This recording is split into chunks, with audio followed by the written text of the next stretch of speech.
Hello everyone, welcome to the new session of Biology Grade 11 for the chapter Cell the Unit of Life NEET PYQ. So in this session we are going to discuss about the NEET PYQs. ठीक है, तो इस session में हम discuss करेंगे NEET में आए हुए प्रीवियस ईयर्स के क्वेश्चंस के बारे में.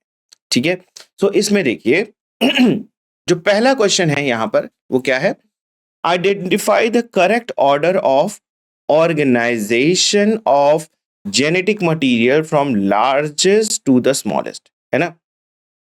तो सबसे पहले हमें यहां पर जो है वो ऑप्शंस को देखना होगा. हमारे ऑप्शंस हैं क्या क्या, जीनोम, फर्स्ट ऑप्शन है जीनोम, क्रोमोसोम, न्यूक्लियोटाइड्स, जीन्स.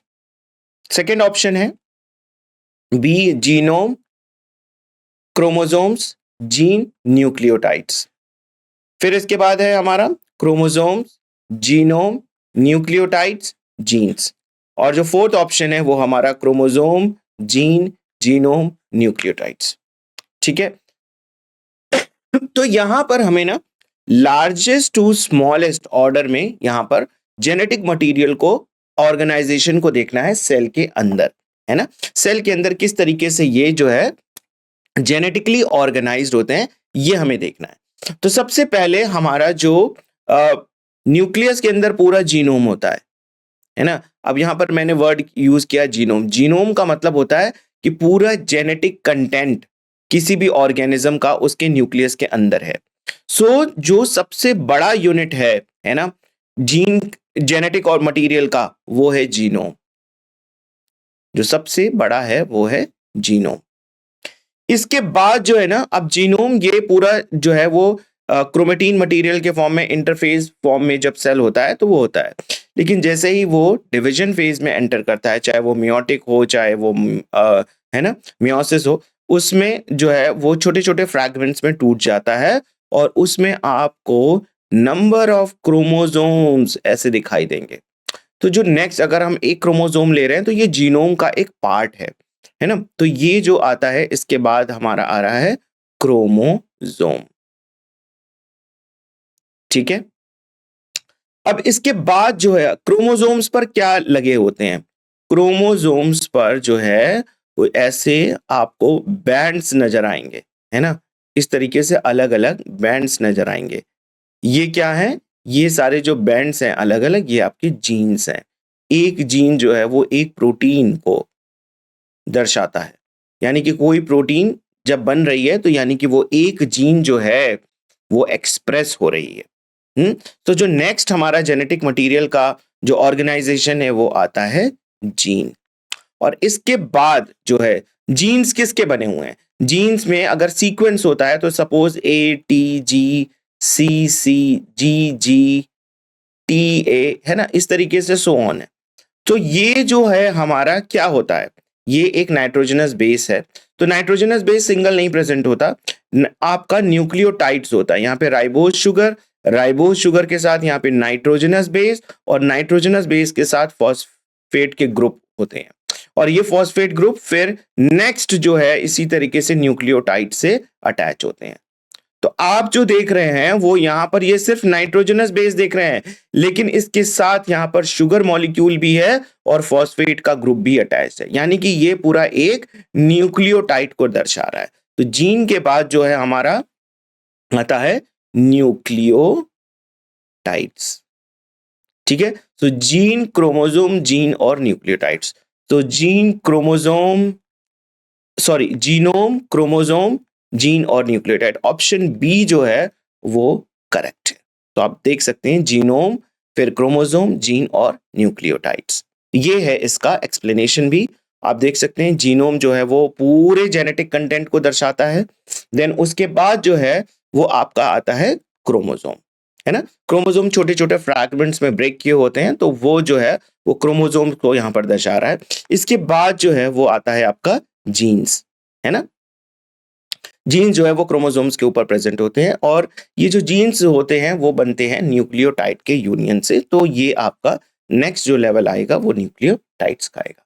चलिए मूव करते हैं नेक्स्ट क्वेश्चन की तरफ. हमारा ये एक नया क्वेश्चन आ गया यहां पर. A major breakthrough in the studies of cell came with the development of electron microscope, है ना। तो इलेक्ट्रॉन माइक्रोस्कोप जो है कि जब डिस्कवरी हुई ना, तो बहुत सारी नई नई चीजें जो है वो डिस्कवर की जा सकती थी, क्योंकि सेल के अंदर की चीजों को देखा जा सकता था, है ना। सेल के अंदर जो क्लोरोप्लास्ट की स्टडी है, माइटोकॉन्ड्रिया की स्टडी है, लाइसोसोम की स्टडी, एंडोमेम्ब्रेन की स्टडी है, इवन सेल मेम्ब्रेन की स्टडी है, ये सभी की गई किसके द्वारा? इलेक्ट्रॉन माइक्रोस्कोप के द्वारा, ठीक है। सो इसमें जो है वो इलेक्ट्रॉन माइक्रोस्कोप के डिस्कवर होने से सबसे बड़ा जो ब्रेक वो क्या मिला, है ना। कोशिकाओं के अध्ययन में एक प्रमुख उत्कृष्टता इलेक्ट्रॉन माइक्रोस्कोप के विकास के साथ आई। ऐसा किस लिए हुआ? The resolving power of electron microscope is 200 to 350 nm as compared to 0.1 to 0.2 for the light microscope. Electron beam can pass through thick material, whereas the light beam require thin sections. The electron microscope is more powerful than light microscope as it uses a beam of electron which has the wavelength much longer than that of the photons. The resolution power of the electron microscope is much higher than that of the light microscope. तो अगर आपको इसका जो concept हो, है ना, वो अगर पता हो, तभी आप इस क्वेश्चन का आंसर दे सकते हैं कि किस तरीके से इलेक्ट्रॉन माइक्रोस्कोप जो है ना, वो कोशिकाओं में जो है किस तरीके से उनकी इमेज को बनाता है। आप कैसे इलेक्ट्रॉन माइक्रोस्कोप में देख सकते हैं, क्योंकि इसमें होता क्या है कि इलेक्ट्रॉन जो होता है वो बम्बार्ड किए जाते हैं मटेरियल्स के ऊपर। मटेरियल से टकराने के बाद वो एक जो है ना फिल्म्स पे जाकर वो एक ब्राइट जो है वो जो है स्पॉट्स बनाते हैं। तो यानी कि अगर हमारा इलेक्ट्रॉन मटेरियल के अंदर तक नहीं जा रहा, तो वो जो स्पॉट्स तो अंदर का वाला बनेगा नहीं, वो सिर्फ बाहर बाहर का बन जाएगा। तो उस हिसाब से आप देखिए आंसर जो हमारा जो डी है, the resolution power of the electron microscope is much higher than the light microscope. तो इसकी जो रिजॉल्विंग पावर होती है ना इलेक्ट्रॉन की, इलेक्ट्रॉन माइक्रोस्कोप की, वो ज्यादा होती है ना। रिजॉल्विंग पावर क्या है कि वो कितना गुना बड़ा करके दिखा रहा है।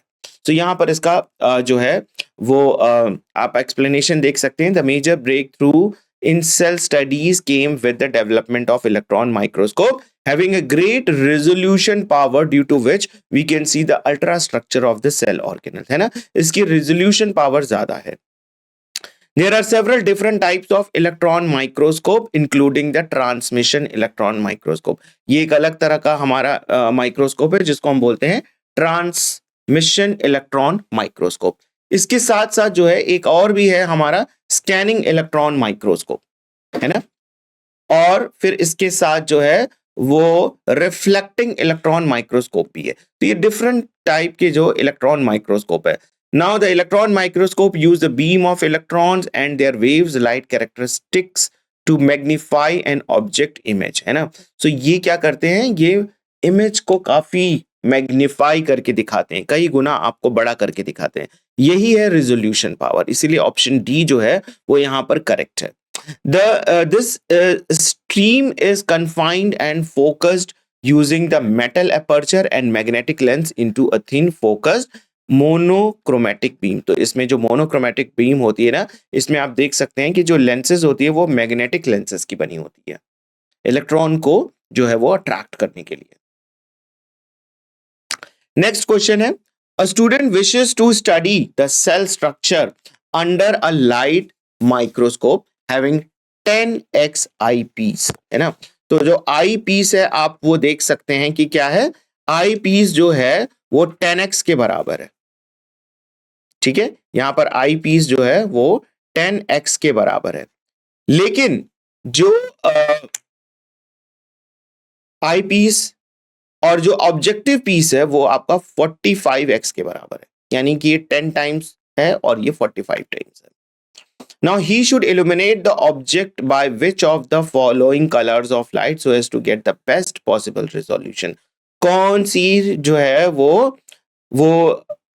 वेवलेंथ की लाइट को जो है वो करेगा। तो यहां पर देखिए एबीज इक्वेशन इसके लिए यूज किया जाता है ना, इसके लिए एबीज इक्वेशन का इस्तेमाल किया जाता है। और यहां पर जो है वो है Abbe's equation 0.61 lambda upon numerical aperture. Lambda is the wavelength of light, तो सबसे कम वेवलेंथ की लाइट जो है वो हमारे पास ब्लू है। तो blue is the correct answer. The resolving power of a limit of resolution is the ability of eye to distinguish two close object as a separate, है ना। ये रिजॉल्विंग पावर है, दो ऑब्जेक्ट्स को आप कितना अलग तरीके से देख सकते हैं, यही है आपका रिजॉल्विंग पावर, है ना। So it's value can be calculated by the Abbe's equation. Abbe's equation क्या कहता है, Lm is equal to 0.61 lambda upon Na, where lambda is the wavelength of light. Now numerical aperture, Na नीचे लिखा है, ये numerical aperture है। It is a multiple of refractive index and sine angle subtended by the optical axis and outer ray covered by the object. तो ये आपका sine alpha के बराबर होता है, ये जो न्यूमेरिकल अपर्चर है, ठीक है। सो वहां पर जो है वो ब्लू कलर की जो वेवलेंथ की लाइट होती है वो सबसे कम है, इसलिए वहां पर आंसर ब्लू जो है वो करेक्ट होगा। Name of the slide, names of Schleiden and श्वान्स आर एसोसिएटेड विद, है ना। तो ये 1993 में क्वेश्चन आया है। इस तरह के क्वेश्चन जो है वो थोड़े मॉडिफाइड फॉर्म में पूछे जा सकते हैं। सो स्लाइडेन एंड श्वान से एसोसिएटेड है ये क्वेश्चन, है ना। तो इन्होंने क्या दिया था, इनका नेम जो है वो किस चीज से associated, protoplasm as the physical basis of life, इन्होंने ये बताया था कि प्रोटोप्लाज्म जो है वो फिजिकल बेसिस ऑफ लाइफ, है ना। इन्होंने सेल थ्योरी बताई थी कि सेल थ्योरी होती है और सेल में जो है वो एक यूनिट स्ट्रक्चर होता है, और ये जो है वो आगे की जनरेशन को बनाने के लिए भी यही जो है वो सेल रिस्पॉन्सिबल होता है। प्री एग्जिस्टिंग सेल से ही जो न्यू एग्जिस्टिंग सेल आते हैं वो बनते हैं। थ्योरी ऑफ सेल लीनिएज के बारे में बात की गई, and nucleus function as the control centre of the cell. तो स्लाइडेन एंड श्वान का जो नेम है वो सेल थ्योरी से आपको पता होगा कि एसोसिएटेड है ना। Cell theory is the correct answer. So cell theory was proposed by Schleiden and Schwann in 1839, according to which all living organisms are composed of cells. सारे living organism जो होते हैं वो सेल से बने होते हैं। इस थ्योरी में ये बताया गया है। सो सेल थ्योरी जो है वो स्लाइडेन एंड श्वान ने दी थी, और उन्होंने बोला था कि जितने भी लिविंग ऑर्गेनिजम्स है ना ये बनते हैं सेल से। तो cell theory is also known as cell principle या सेल डॉक्ट्रिन। इस सेल थ्योरी को जो है ना वो सेल प्रिंसिपल या सेल डॉक्ट्रिन भी कहते हैं। Schleiden and Schwann as well as the Virchow, Virchow का नेम आता है, इन्होंने जो है वो सेल थ्योरी जो है वो आज के हिसाब से इन्होंने थोड़ी सी मॉडिफाई की, है ना। And generally seen as the founder of the cell theory due to their pioneering scientific work in 1800s. The cell theory is important because it affects nearly every aspects of biology, from our understanding to life and death to how we manage disease and more. Cell theory में ना ये पूरी चीजें आपको समझाई जाती हैं, है ना, कि बायोलॉजी में सेल थ्योरी का क्या इंपॉर्टेंस है, ये लाइफ और डेथ से कैसे रिलेटेड है, ये सारे डिजीज को मैनेज करने के लिए कैसे रिस्पॉन्सिबल है। अब देखते हैं हम नेक्स्ट क्वेश्चन यहाँ पे, which is correct about the cell theory in which of the current status of our knowledge and about cell structure. तो अगेन ये देखिए एक सेल थ्योरी से एक और यहाँ पर क्वेश्चन है। इसमें से पूछ रहा है कि which is the correct about cell theory, cell theory के बारे में इसमें क्या चीज सही है ना, और जो हमारा करंट स्टेटस है हमारे नॉलेज का उसके according. It need modification due to the discovery of the subcellular structure like chloroplast and mitochondria. इसकी modification की जरूरत है क्योंकि अभी subcellular structure chloroplast और mitochondria discover हो गए हैं। Modified cell theory means that all living beings are composed of cell capable of reproducing. सारी cells capable है reproduce करने के लिए। Cell theory does not hold good because all living beings, example viruses, do not have cellular organization. And cell theory means that all living objects consist of cells, whether or not capable of reproducing. तो हमारी सारी sales जो होती है वो capable नहीं होती है रिप्रोड्यूस करने के लिए, है ना। और सेल थ्योरी जो है वो सिर्फ लिविंग बींग्स के लिए है ना। तो यहां पर नॉन लिविंग की बात ही नहीं की जा सकती, वायरसेस की, क्योंकि ये जो है वो एक तरीके से नॉन लिविंग एंटिटी है, लेकिन ये लिविंग तभी होता है जब ये लिविंग के बॉडी के अंदर आता है, और वो जो है वो सेलुलर ऑर्गेनाइजेशन उसका नहीं है। बहरहाल अगर आप फोर्थ ऑप्शन को देखिए, cell theory means that all living object consist of cells. सारे लिविंग ऑब्जेक्ट जो होते हैं वो किससे बने हुए हैं? सेल से बने हुए हैं। वेदर और नॉट केपेबल ऑफ रिप्रोड्यूसिंग, चाहे वो रिप्रोडक्शन के लिए केपेबल हो या ना हो। So cell theory does not hold a good because all living beings do not have cellular organisation, है ना। ये जो है, जो स्टेटमेंट है वो ये दर्शाता है कि जो हमारी नॉलेज है ना उसके अकॉर्डिंग जो है वो स्टेटमेंट यहां पर नहीं है। सो ये एक्सेप्शन है। The exception to the cell theory are viruses, है ना। तो ये वाला जो है इसको अभी देखने की जरूरत है। क्वेश्चन जो है वो यही कह रहा है कि इसको देखने कौन सा अभी मॉडिफिकेशन हमें करने की जरूरत है, क्योंकि हमारा वायरस जो है वो सेलुलर स्ट्रक्चर नहीं है, राइट। ये एक सेलुलर मशीनरी नहीं है। So they consist of DNA and RNA cores surrounded by the protein sheath and lack the cellular organisation. तो यहां पर जो है एक मॉडिफिकेशन की आवश्यकता है। Next question, angstrom is equal to, angstrom जो है वो किसके बराबर है? 0.01 माइक्रोमीटर, 0.01 माइक्रोमीटर, 0.001 माइक्रोमीटर या 0.0001 माइक्रोमीटर। तो एंगस्ट्रॉम को मैं बता दूं, एंगस्ट्रॉम जो होता है वो हमारा 10 टू द पावर -10 मीटर के बराबर होता है। और जो हमारा माइक्रोन होता है वो 10 टू दी पावर -6 के बराबर होता है, ठीक है। सो मैं इसको ऐसे लिख सकता हूं 10 टू दी पावर -6, ठीक है, into 10 to the power -4 metre, ठीक है। अब इसकी जगह मैं लिख दूंगा माइक्रोन, और 10 टू दी पावर 4 को मैं ऐसे लिख सकता हूं 1/, ठीक है, ऐसे भी लिख सकते हैं। तो अब ये हो जाएगा हमारा 0.000.1 माइक्रोमीटर, ठीक है, 0.001 माइक्रोमीटर। ये हमारा करेक्ट एक्सप्लेनेशन हो गया। Next question, electron microscope has a high resolution power. This is due to, electron microscope के पास हाई रेजोल्यूशन पावर है ना। सो किसकी वजह से है? इलेक्ट्रोमैग्नेटिक लेंसेज की वजह से, very low wavelength of electron beam, low wavelength of light source used, high numerical aperture of the glass lens use. तो आप देखिए वेवलेंथ, इलेक्ट्रोमैग्नेटिक लेंसेज जो होते हैं ये तो जो है स्पीड बढ़ा सकते हैं। लो वेवलेंथ जो है वो सोर्स लाइट तो यूज ही नहीं होती है, ठीक है। और high numerical aperture of glass lens use, aperture से चीज नहीं होती है, वेवलेंथ से होती है। तो very low wavelength of light जो है वो बी वाला ऑप्शन जो है वो सही है। Very low wavelength of electron beam, ये करेक्ट है। इसका एक्सप्लेनेशन देख लेते हैं।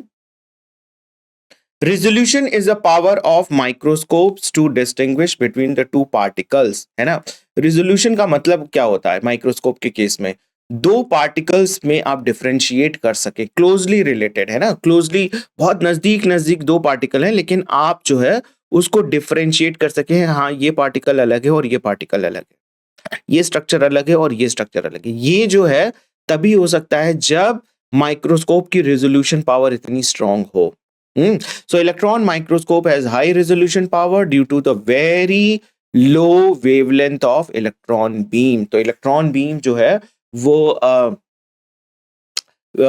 इलेक्ट्रॉन माइक्रोस्कोप के केस में काफी जो है वो वेवलेंथ इसकी कम होती है, इस वजह से इसकी रेजोल्यूशन पावर जो होती है वो बढ़ जाती है। चलिए अब देखते हैं next question. Resolution power is the ability to, resolution power का मतलब क्या है? ये 91 में आया है question. Distinguish two close points, distinguish two close object, distinguish among the organelles, magnify image, है ना। resolution power का मतलब क्या है? two close objects, two close points, distinguish among the organelles। हम distinguish नहीं कर रहे हैं, हम जो है वो objects, यहां पर जो भी दो चीजें हैं ना उनमें डिफरेंशिएट कर रहे हैं। सो अगर हमारा हाई पावर का जो है वो जो रेजोल्यूशन पावर हाई होगा, तभी वो दो जो ऑब्जेक्ट्स हैं उनमें वो डिफरेंशिएट कर पाएगा। पॉइंट्स की बात नहीं हो रही है यहाँ पे, पार्टिकल्स हो सकता है, पॉइंट्स नहीं। The ability to distinguish two close object is the called power of resolution. Next question, magnification of compound microscope is not connected with, है ना, numerical aperture, focal length of the objectives, focal length of the eyepiece, tube length. So यहां पर क्या है, पहले तो आपको यह समझना होगा कि magnification of the compound microscope का मतलब क्या है। मैग्निफिकेशन का मतलब होता है कि कोई चीज कितनी बड़ी दिखाई दे रही है, छोटी थी तो वो उसको कितना बड़ा करके दिखाया जा रहा है ना। तो क्या इसके लिए न्यूमेरिकल अपर्चर जो है हमारा ना, न्यूमेरिकल अपर्चर जो है वो रिस्पॉन्सिबल होता है। फोकल लेंथ ऑफ ऑब्जेक्ट, है ना, जो भी जो हमारी ऑब्जेक्टिव्स जो हैं उसकी फोकल लेंथ क्या है, हमारे जो लेंसेज हैं वो डिपेंड करता है कि क्या उसको कितना जो है वो डाइवर्ट करना है, कन्वर्ज करना है ना। सो वो फोकल लेंथ ऑफ ऑब्जेक्टिव है, फोकल लेंथ ऑफ आईपीस है या ट्यूब लेंथ है। तो magnification of compound microscope is not connected with, कोई एक जो है वो जिससे वो कनेक्टेड नहीं है। सो न्यूमेरिकल अपर्चर जो है, न्यूमेरिकल अपर्चर जो है उससे हमें कोई फर्क नहीं पड़ता है ना। तो आप यहां पर देख सकते हैं, magnification is defined as the power of enlargement, कितना आपको एनलार्ज करके ऑब्जेक्ट्स को दिखा रहे हैं, वो जो होती है वो उसकी मैग्निफिकेशन पावर होती है। Magnification of compound microscope is the product of magnification of object length and magnification of ocular lens. So magnification को आप देख सकते हैं, size of the image with the instrument, है ना, and size of the image with the unaided eye, without, है ना, instrument.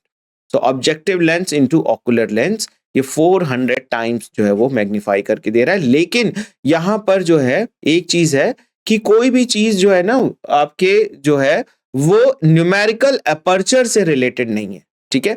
सो magnification जो है size of the image with the instrument और size of the image with unaided eye, बिना किसी instrument के, ये आपकी मैग्निफिकेशन होती है।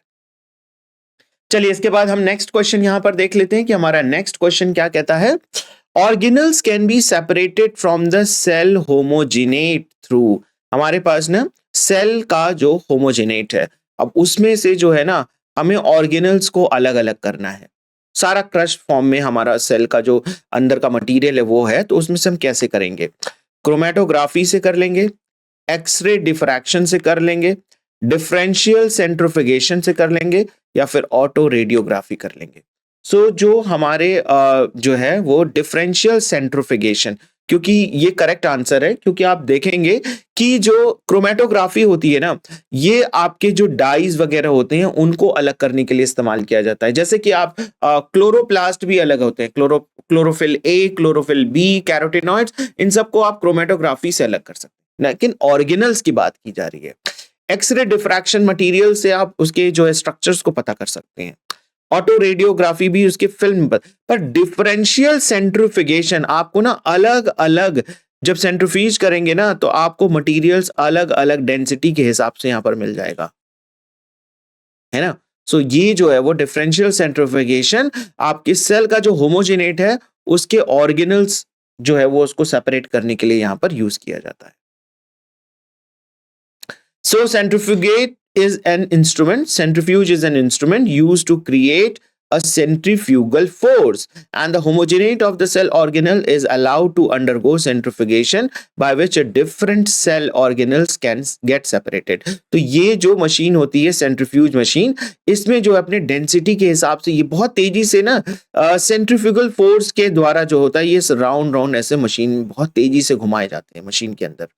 अब उसमें क्या होता है कि जो मटेरियल होता है ना, टेस्ट ट्यूब में सपोज मटेरियल रखा है, तो अपने डेंसिटी के बेसिस पे सारे, जैसे माइटोकॉन्ड्रिया के होमोजेनेट होंगे वो इस डेंसिटी पे होंगे, क्लोरोप्लास्ट के इस पे हो सकते हैं, है ना, और जो न्यूक्लिक मटेरियल होगा वो इस पे हो सकता है। इस तरीके से ये आपको अरेंजमेंट यहाँ पर दिखेगा। So this process is known as differential centrifugation. Next question, which of the following statements regarding cilia is not correct? Cilia के लिए सिर्फ सीलिया यहां पर देखा गया है और यहां पे पूछा कि इसमें से कौन सा स्टेटमेंट जो है वो सही नहीं है। Cilia are hair like cellular appendages.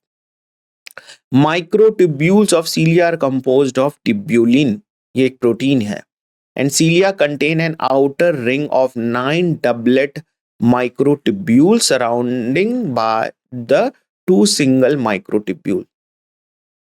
ठीक है, और जो है the organized beating of cilia is controlled by the fluxes of calcium across the membrane। so cilia contain an outer ring of 9 doublets। outer ring जो होती है वो आपकी 9 doublets की होती है ना, ऐसे 2 3 4 5 6 7 8 और यहां मैं बना देता हूं 9 और बीच में कह रहे हैं ऐसे भी होती है। The organised beating of cilia is controlled by fluxes, तो यहां पर कैल्शियम की जरूरत पड़ती है। सो अब ये देखिए cilia are hair like cellular appendages, ये गलत है, ये वाला स्टेटमेंट गलत है। It is not a hair like appendages. So यहां पर देख सकते हैं eukaryotic cilia are made up of tubulins protein. Cilia have a core of 2 microtubule and around 9 जो है डबलेट्स माइक्रोट्यूब्यूल्स, है ना। इस तरीके के 9 जो है वो आपको सराउंडिंग में मिलेंगे और 2 ये जो है सीलिया का इंटरनल स्ट्रक्चर है। There are not at all hair like structure, ये ना हेयर लाइक स्ट्रक्चर इस तरीके का अरेंजमेंट नहीं मिलता है। And microtubules are the polymer of tubulin that forms a part of the cytoskeleton and provide the structure and shape of the eukaryotic cells। ठीक है, और इसमें कैल्शियम भी प्रेजेंट होता है जो कि इसको मूवमेंट में हेल्प करता है। Next question, Golgi apparatus is absent in higher plants, yeast, bacteria and blue green algae, none। तो गोल्जी जो है वो किन किन में प्रेजेंट नहीं होता है? हायर प्लांट्स में नहीं प्रेजेंट होता, ईस्ट में नहीं प्रेजेंट होता, बैक्टीरिया या फिर ब्लू ग्रीन एल्गी में नहीं प्रेजेंट होता। तो यहां पर आप देख सकते हैं कि बैक्टीरिया और ब्लू ग्रीन एल्गी जो है वो करेक्ट है। क्यों है? क्योंकि आप जानते हैं कि ये मेम्ब्रेन बाउंड ऑर्गेनल है। जो गोल्जी बॉडी है क्या है? Membrane bound organelle, very simple, है ना। जबकि जो है आपके बैक्टीरिया या ब्लू ग्रीन एल्गी जो है वो क्या है? मोनेरन्स है। मोनेरन में जो है वो कोई भी मेम्ब्रेन बाउंड ऑर्गेनल्स नहीं प्रेजेंट होता। तो चलिए यहां पर हम इसका एक्सप्लेनेशन देखते हैं। Golgi complex is absent in the prokaryotic cell, है ना। ये प्रोकैरियोटिक सेल यानी कि पीपीएलओ, बैक्टीरिया या फिर ब्लू ग्रीन एल्गी, इन तीनों में प्रेजेंट नहीं होता है, किसी में भी ये नहीं पाए जाते। And it is present in all the eukaryotic cell except the sieve tubes of plant. ये जो है वो सभी जो है वो यूकैरियोटिक सेल में प्रेजेंट होते हैं, लेकिन सीव ट्यूब ऑफ प्लांट में प्रेजेंट नहीं होते। And the sperms of bryophytes and pteridophytes and the red bloods of corpuscles. तो ये स्पर्म्स ब्रायोफाइट्स और टेरिडोफाइट्स में भी गोल्जी बॉडी नहीं पाई जाती और रेड ब्लड कार्पसल्स में भी नहीं प्रेजेंट होते। ये इनमें कुछ एक्सेप्शंस है, अदरवाइज जितनी भी यूकैरियोटिक सेल्स हैं उनमें आपको गोल्जी कॉम्प्लेक्स मिलेगा। Experiment on acetabularia by Hammerling provide the role of cytoplasm controlling the differentiation, nucleus in heredity, chromosomes in heredity and nucleocytoplasmic ratio। यानी कि एसिटेबुलेरिया जो है ना, इसके ऊपर बहुत सारे जो है वो एक्सपेरिमेंट्स किए गए हैं, है ना। तो इनका क्या रोल रहा है? Cytoplasm in controlling the differentiation, है ना। साइटोप्लाज्म जो है वो कंट्रोल कर रहा है डिफरेंशिएशन के लिए। Nucleus in heredity, chromosomes in heredity या न्यूक्लियोसाइटोप्लाज्मिक रेशियो, या फिर न्यूक्लियस और साइटोप्लाज्म का रेशियो है। तो आपको पता होगा कि एसिटेबुलेरिया जो है ना, जो है न्यूक्लियस इन हेरिडिटी के लिए काफी फेमस है ना। सो बी जो है इसका ऑप्शन सही है। और presence of heredity information in the nucleus was proved by the work of Hammerling on the single celled alga called acetabularia। यहां पर जो है ना न्यूक्लियस में जो इसका क्रोमोसोम है उससे जो है वो हेरिडिटी की जो है स्टडी की गई थी।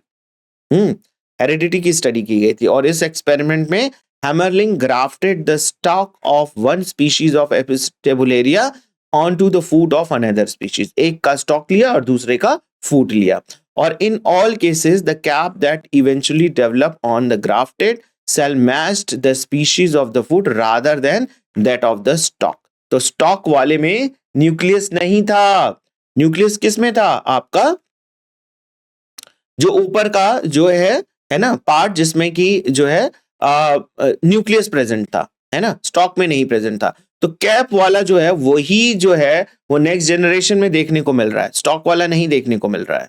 तो इसका मतलब है कि न्यूक्लियस के अंदर कुछ ऐसा जेनेटिक मटेरियल है जो कि है ना हेरिडिटरी इंफॉर्मेशन को कैरी कर रहा है।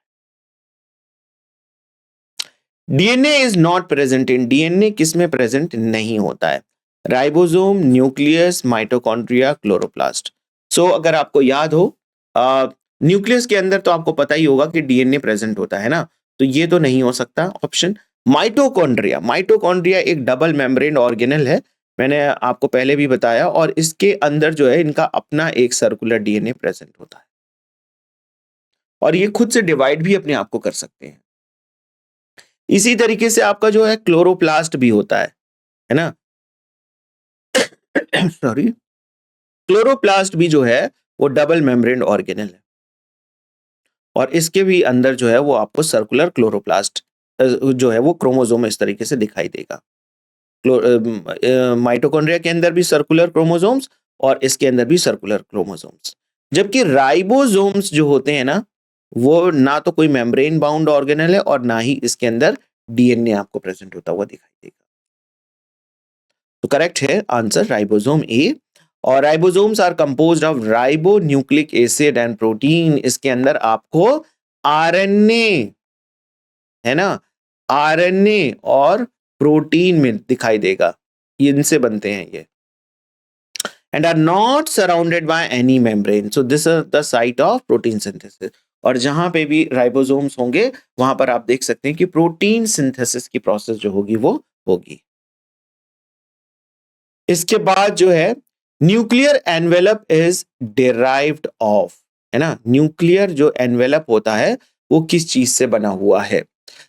Membrane of Golgi complex, microtubules, rough endoplasmic reticulum and smooth endoplasmic reticulum. So देखिए न्यूक्लियर एनवेलप जो होता है, यानी कि जो न्यूक्लियर एनवेलप की अगर हम बात करें तो न्यूक्लियस जो होता है उसके मेम्ब्रेन की बात हो रही, तो वो उसका स्ट्रक्चर आप देख सकते हैं कुछ ऐसा होता है।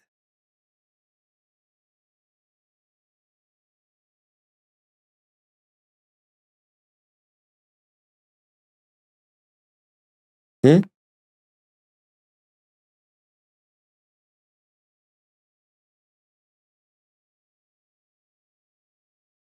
और इसके ऊपर यहाँ पे बहुत सारे ऐसे राइबोसोम्स लगे होंगे। तो आप देख सकते हैं यहाँ पर कि जो रफ एंडोप्लाज्मिक रेटिकुलम्स होते हैं ना वो ही जो है वो एक्सटेंड होकर, है ना, जो है वो न्यूक्लियर एनवेलप बनाने का काम करते हैं। तो यहाँ पर रफ एंडोप्लाज्मिक रेटिकुलम जो है वो इसका करेक्ट आंसर है C. The late prophase the nuclear envelope disappear, है ना, लेट प्रोफेज के स्टेज में क्या होता है कि न्यूक्लियर एनवेलप जो होता है वो डिसअपियर हो जाती है और रीअपियर होती है late telophase from rough endoplasmic reticulum. So this is the correct answer, rough endoplasmic reticulum यहाँ पर करेक्ट आंसर है। ठीक है, चलिए इसके बाद हम नेक्स्ट क्वेश्चन यहां पर देखते हैं। Select the correct matching of the following pairs, तो यहां पर पेयरिंग दी गई है smooth E R synthesis of lipids, rough E R synthesis of glycogen, rough E R oxidation of fatty acid, smooth E R oxidation of phospholipids. So सबसे पहले आपको ये देखना होगा कि स्मूथ एंडोप्लाज्मिक रेटिकुलम और रफ एंडोप्लाज्मिक रेटिकुलम किस लिए होते हैं? रफ एंडोप्लाज्मिक रेटिकुलम के सरफेस पे ना ऐसे राइबोसोम्स चिपके होते हैं, तो इसके अंदर क्या बन रही है? इसके अंदर वो प्रोटीन्स बन रही है ना, ये प्रोटीन सिंथेसिस के लिए रिस्पॉन्सिबल होते हैं। और स्मूथ एंडोप्लाज्मिक रेटिकुलम का स्ट्रक्चर देखेंगे तो इसके अंदर कुछ भी जो है वो नहीं प्रेजेंट होता। तो इसके अंदर जो है वो लिपिड्स, स्टेरॉइड्स, है ना, जो भी हार्मोन्स वगैरह चीजें होती हैं वो बनती हैं स्मूथ एंडोप्लाज्मिक रेटिकुलम के अंदर, और रफ के अंदर प्रोटीन्स। तो अब ये देखिए, सिंथेसिस ऑफ ग्लाइकोजन ये तो नहीं होता है, ऑक्सीडेशन ऑफ फैटी एसिड ये भी नहीं होता है, और स्मूथ ईआर के अंदर ऑक्सीडेशन ऑफ फॉस्फोलिपिड ये भी नहीं होता है। तो करेक्ट जो है वो यहाँ पर मैच ये है कि स्मूथ ईआर के अंदर सिंथेसिस ऑफ लिपिड्स होती है। ठीक है, तो lipid synthesis takes place in smooth endoplasmic reticulum. The outer membrane of the rough endoplasmic reticulum is studded with the ribosome, यानी कि इसके ऊपर राइबोसोम्स जो होते हैं वो चिपके होते हैं। And this gives a basophilic staining to the cytoplasm, H and E stains due to the RNA content. तो ये इसको आप स्टेन भी कर सकते हैं, एक तरह का स्टेन आता है, उसको देखने के लिए अगर आप स्टेन करेंगे तो जितने भी RER होगा ना वो उस कलर का बेसोफिल स्टेनिंग साइटोप्लाज्म जो होता है उससे वो स्टेन ले लेगा।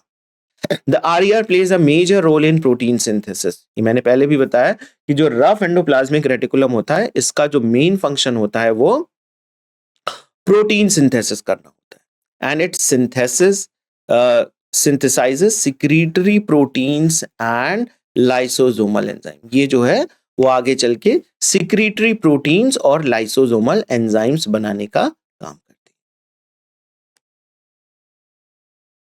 हैं। Which of the following is not a membrane bound, है ना, इसमें से कौन जो है वो membrane bound नहीं है।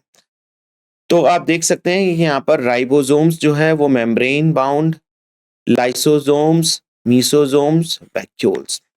तो लाइसोसोम आप देख सकते हैं कि मेम्ब्रेन इसके चारों तरफ पाई जाती है। मीसोसोम्स जो होती है वो भी मेम्ब्रेन का ही एक्सटेंशंस है ना। मीसोसोम आपको प्रोकैरियोटिक सेल के अंदर मिलती है कि उसकी जो प्लाज्मा मेम्ब्रेन होती है वो अंदर इस तरीके से इन्वेजिनेट करके बनाती है। तो यहाँ पर भी मेम्ब्रेन जैसा स्ट्रक्चर ही तो है। और वैक्यूल्स के बाहर भी एक मेम्ब्रेन होती है जिसको हम टोनोप्लास्ट कहते हैं, टोनोप्लास्ट कहते हैं। तो आप देख सकते हैं कि लाइसोसोम्स के चारों तरफ भी आपको मेम्ब्रेन बाउंड स्ट्रक्चर जो है वो दिखाई दे रहा है।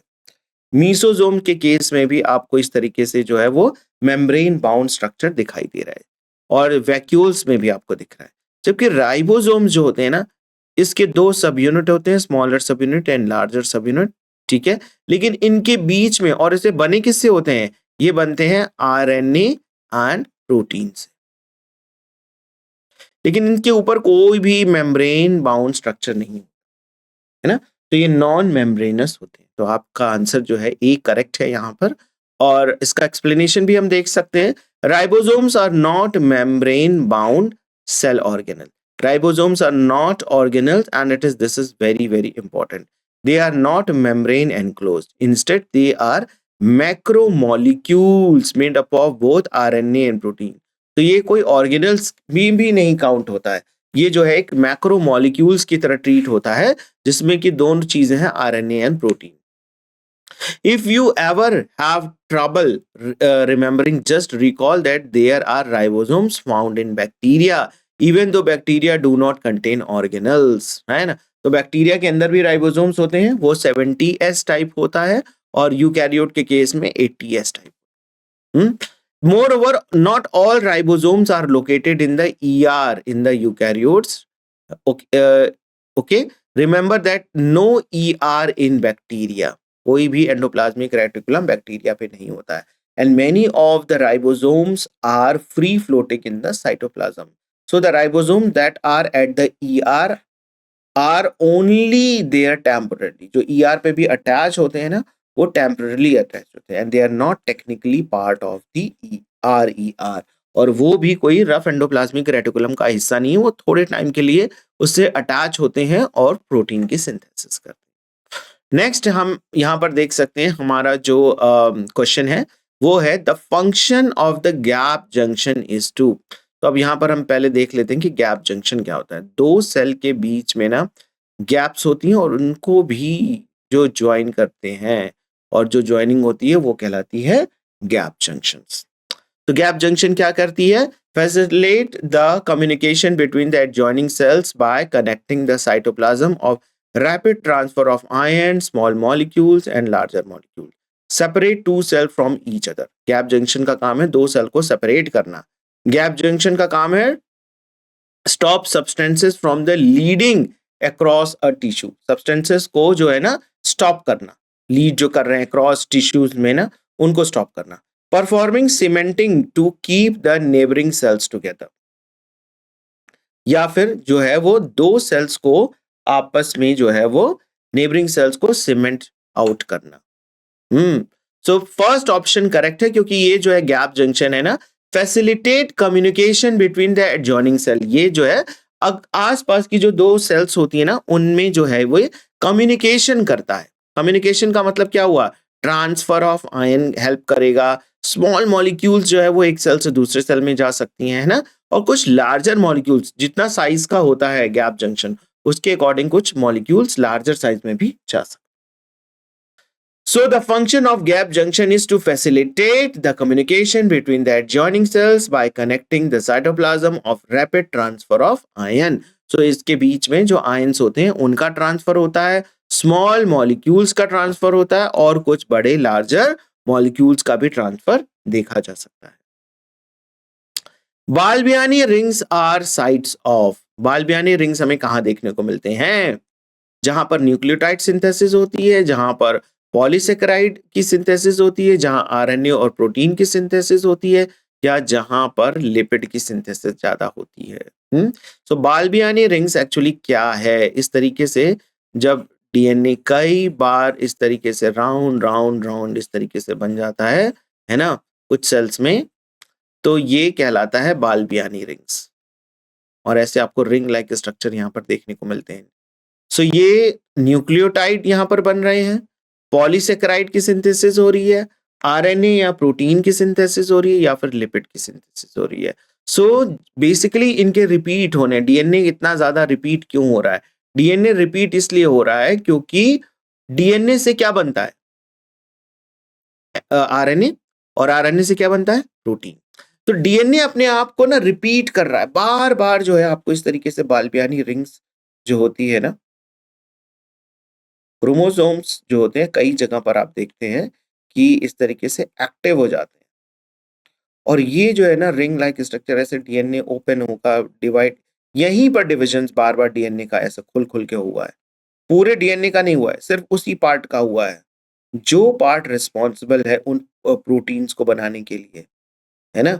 तो उसको यहाँ पर आप देख सकते हैं कि कई बार डीएनए जो है ये डिवाइड हो जाता है यहाँ पर, और ये जो है वो आरएनए और प्रोटीन बनाने के लिए रिस्पॉन्सिबल होता है.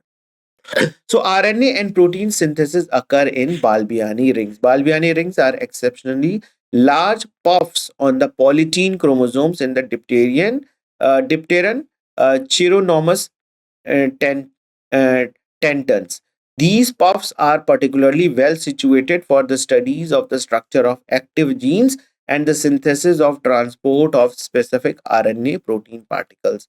Balbiani rings ribonucleoprotein particle consist of the ribbon band into the ring-like structure, and the ribbon being built from the tightly folded NMRNP filament. So आपको बस यहाँ पर ये ध्यान रखना है कि ये किस में होता है. तो ये डिप्टेरन के केस में हमें देखने को मिलता है, और बाल्बियानी रिंग्स जो होते हैं वो आरएनए और प्रोटीन से सिंथेसिस से रिलेटेड होते हैं.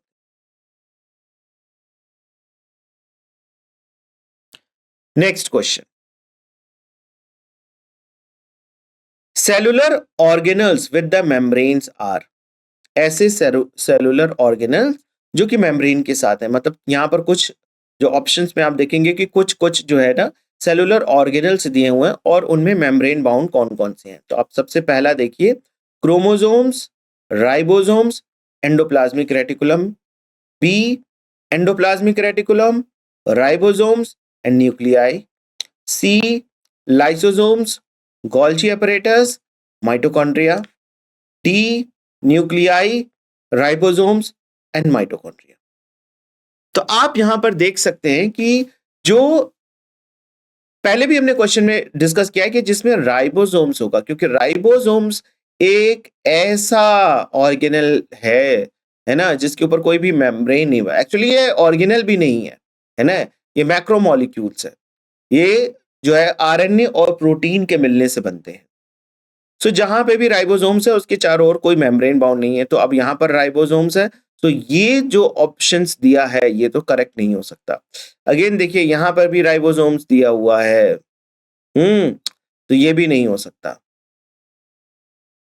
और फोर्थ ऑप्शन में भी राइबोसोम्स आया हुआ है, तो ये भी नहीं हो सकता। Lysosomes, Golgi apparatus and mitochondria, ये तीनों में जो है वो आपको मेम्ब्रेन जो है वो दिखेंगे। ये जो है वो सेलुलर ऑर्गेनल्स हैं और मेम्ब्रेन बाउंड ऑर्गेनल्स हैं। तो lysosomes, Golgi apparatus and mitochondria जो है वो मेम्ब्रेन बाउंड ऑर्गेनल्स है। ठीक है, next question. Lysosomes, Golgi apparatus and mitochondria are cell organelles which have membranes. ये हमने पहले ही डिस्कस कर लिया है। अब हम देखते हैं नेक्स्ट क्वेश्चन हमारा क्या है। The solid linear cytoskeleton elements have a diameter of 6 nm, है ना। सॉलिड लीनियर साइटोस्केलेटन जो है हमारा, उसका जो डायमीटर है वो 6 nm के बराबर है, and made up of a single type of monomer and are known as microtubules, microfilaments, intermediate filaments या फिर laments.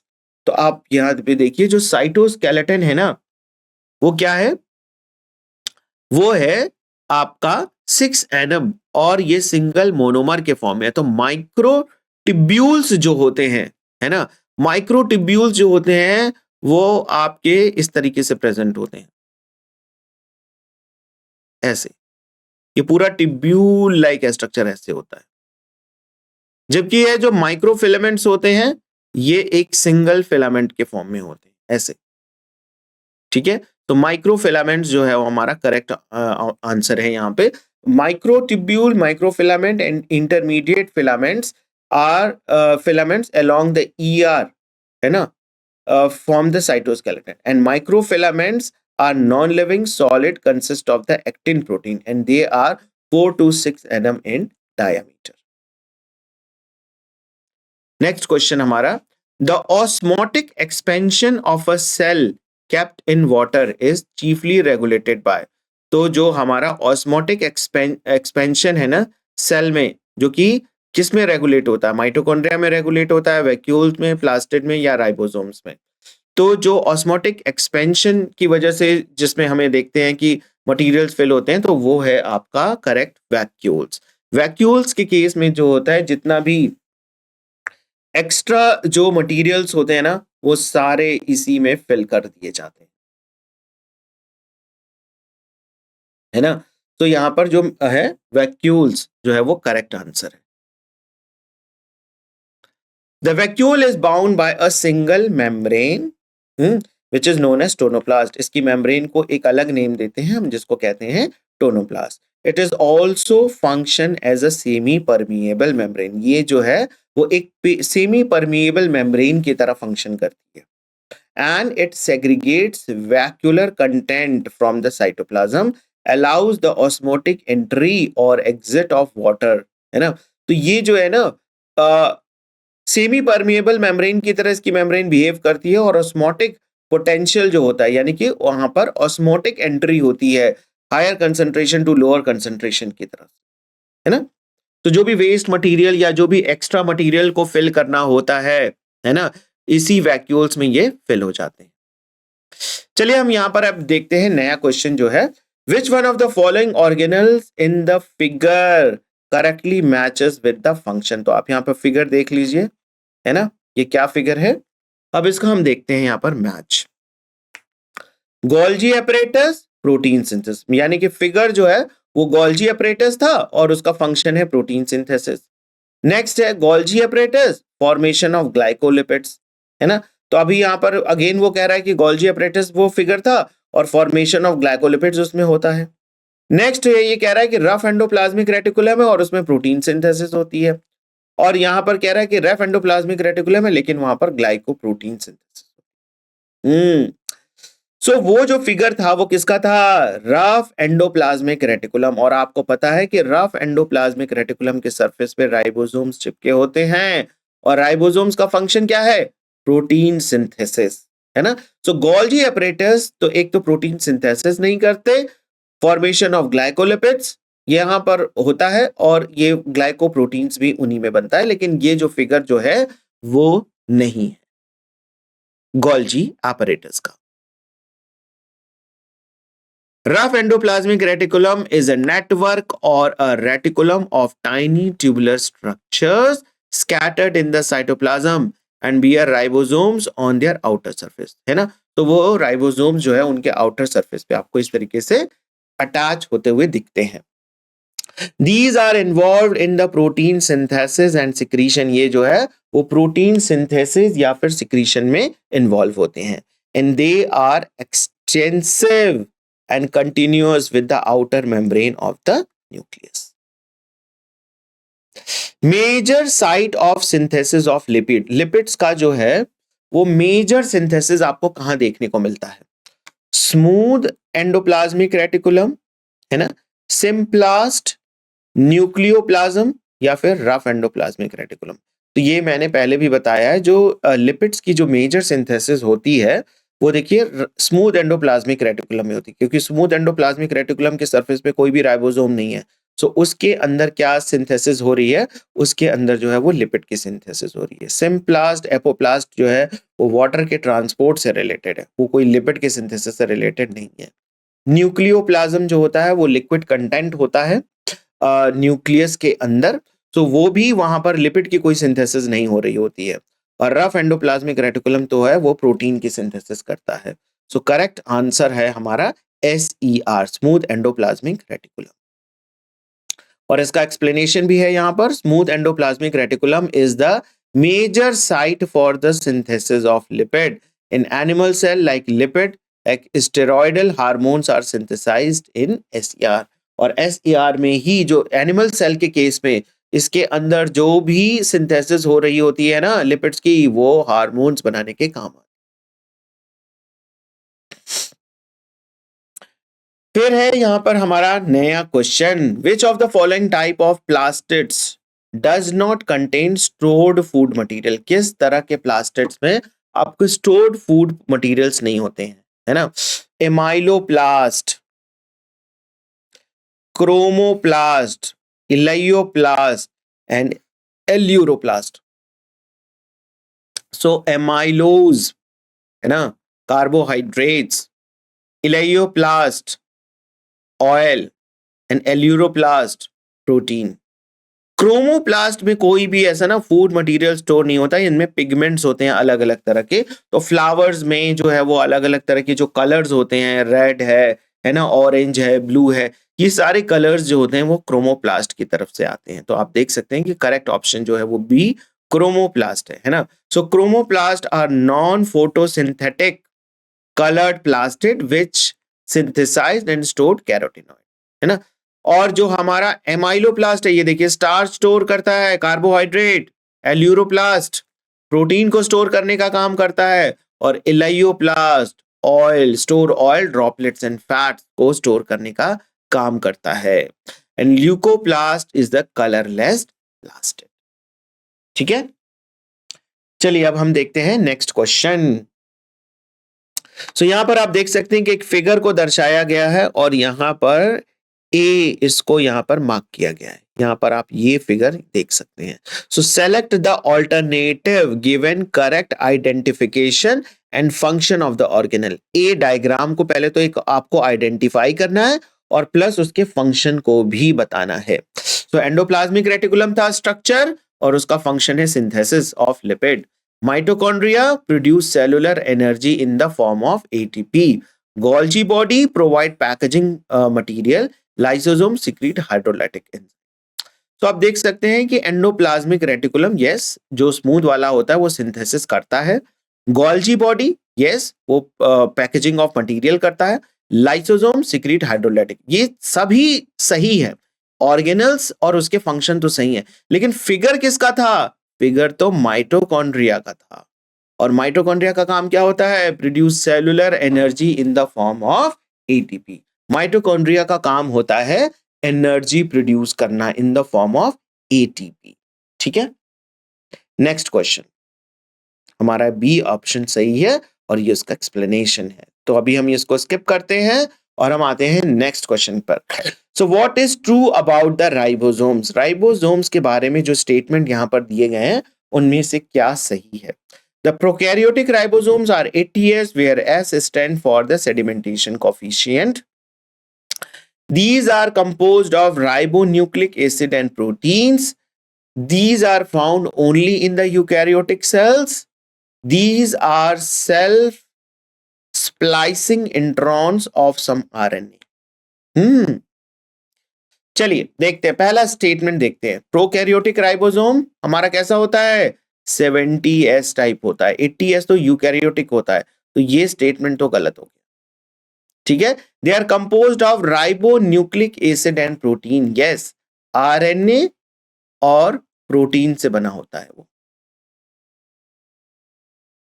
They are found only in eukaryotic cell, नहीं, प्रोकैरियोटिक सेल्स में भी होता है 70S टाइप, है ना। और 80S टाइप जो होता है वो हमारा राइबोसोम्स जो है वो यूकैरियोटिक सेल्स में पाया जाता है। तो ये वाला स्टेटमेंट भी गलत हो गया। They are self-splicing introns of some RNAs. No, self-splicing नहीं होता है।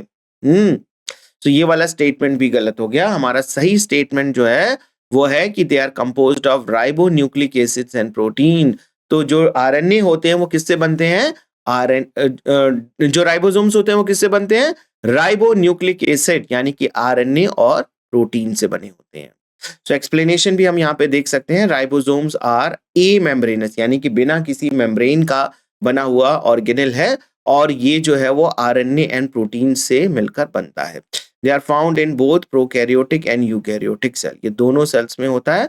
प्रोकैरियोटिक सेल में 70S टाइप और यूकैरियोटिक सेल में 80S टाइप। चलिए अब हम अपना लास्ट क्वेश्चन यहाँ पर डिस्कस करते हैं। Select the correct statement from the following regarding the cell membrane. So sodium potassium ions move across the cell membrane by the passive transport. Protein make up 60 to 70% of the cell membrane. Lipids are arranged in a bilayer with a polar heads toward the inner part. And the fluid mosaic model of the cell membrane was proposed by Singer and Nicholson. तो correct statement जो है, sodium potassium जो होते हैं वो ना active transport के through move करते हैं। 60 to 70% जो होता है वो प्रोटीन नहीं होता है। Lipid are arrange in the bilayer, लेकिन जो इसका पोलर हेड है वो अंदर की तरफ होता है, बाहर की तरफ होता है, ऐसे, है ना। और फ्लूइड मोज़ेक मॉडल जो है वो करेक्ट है, ये आपके सिंगर एंड निकलसन ने दिया था। तो डी ऑप्शन यहाँ पर हमारा करेक्ट है। ठीक है, इसी के साथ हम अपना यहाँ पर सेशन एंड करते हैं। Thank you very much.